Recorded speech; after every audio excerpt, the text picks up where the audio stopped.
ओम उताहम अस्मि संजया। आर्य समाज के 10 नियमों में तृतीय नियम है वेद सब सत्य विद्याओं का पुस्तक है। वेद का पढ़ना पढ़ाना और सुनना सुनाना सब आर्यों का परम धर्म है।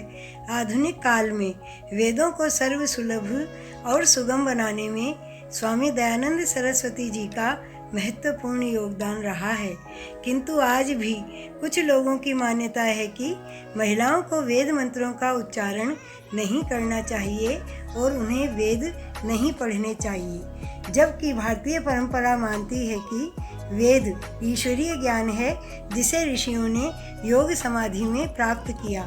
वेदों से प्रमाणित होता है कि पुरुष ऋषियों की भांति महिला ऋषियों ने भी योग द्वारा वेद मंत्रों को देखा। ऋषि दर्शनात् ऋग्वेद में 24 और अथर्ववेद में 5 स्त्री ऋषियों द्वारा देखे हुए सूक्त हैं। कुछ ऋषिकाओं के नाम इस प्रकार हैं: सूर्या सावित्री, अपाला, शची पौलोमी, यमी, उर्वशी, घोषा आदि। सूर्या सावित्री द्वारा दृष्टि सूक्त ऋग्वेद 1085 में विवाह से संबंधित अनेक मंत्र प्राप्त होते हैं। इस दृष्टि से यदि देखा जाए तो एक स्त्री जब वेद मंत्रों के दर्शन करती है, उन्हें योग समाधि में प्राप्त करती है, तो अन्य स्त्रियां उन्हें पढ़ और बोल क्यों नहीं सकती। ऋग्वेद में सर्वप्रथम जिस देवी की आराधना है वह है सरस्वती।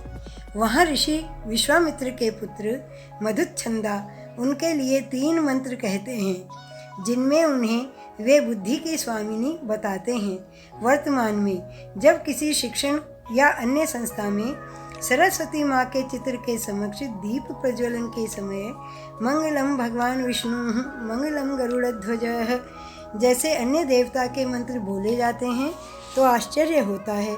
यानी पूजा सरस्वती की, मंत्र अन्य देव के क्यों? क्या वैदिक देवियों को भी दूसरा स्थान दिया जाएगा? कई लोग महिलाओं के गायत्री मंत्र बोलने पर भी प्रतिबंध लगाते हैं। उन्हें समझना है कि जिस मंत्र का नाम ही महिला का है, छंद के आधार पर गायत्री और सविता देवता के आधार पर सावित्री, उसे महिलाएं क्यों नहीं बोल सकती? आज हम स्वयं को आधुनिक, अधिक पढ़े लिखे और समझदार कहते हैं, किंतु महिलाओं के प्रति हमारा दृष्टिकोण बहुत संकीर्ण है। जबकि ऋग्वेद में शची पौलोमी, जिसे हम इंद्राणी के नाम से जानते हैं, एक मंत्र में कहती है कि मम पुत्राः शत्रुहणो थोमे दुहिता विराट उताहम अस्मि संजया पत्यौ में श्लोक उत्तमः। अर्थात मेरे पुत्र शत्रुहंता यानी शत्रुओं को मारने वाले हैं, मेरी दुहिता पुत्री विराट यानी विशेष रूप से शोभायमाना है, और मैं संजया अर्थात सम्यक रूप से जय प्राप्त करने वाली हूँ।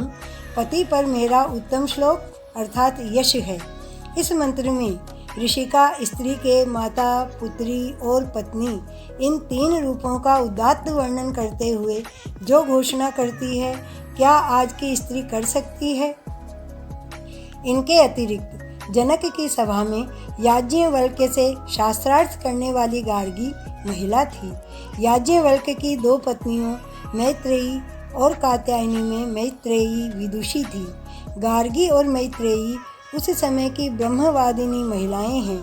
ब्रह्मवादिनी अर्थात वेद पर विचार विमर्श करने वाली और उन पर वाद विवाद करके अपने ज्ञान को सबके समक्ष रखने वाली महिलाएं हैं। इन दोनों का वर्णन बृहदारण्यकोपनिषद में प्राप्त होता है।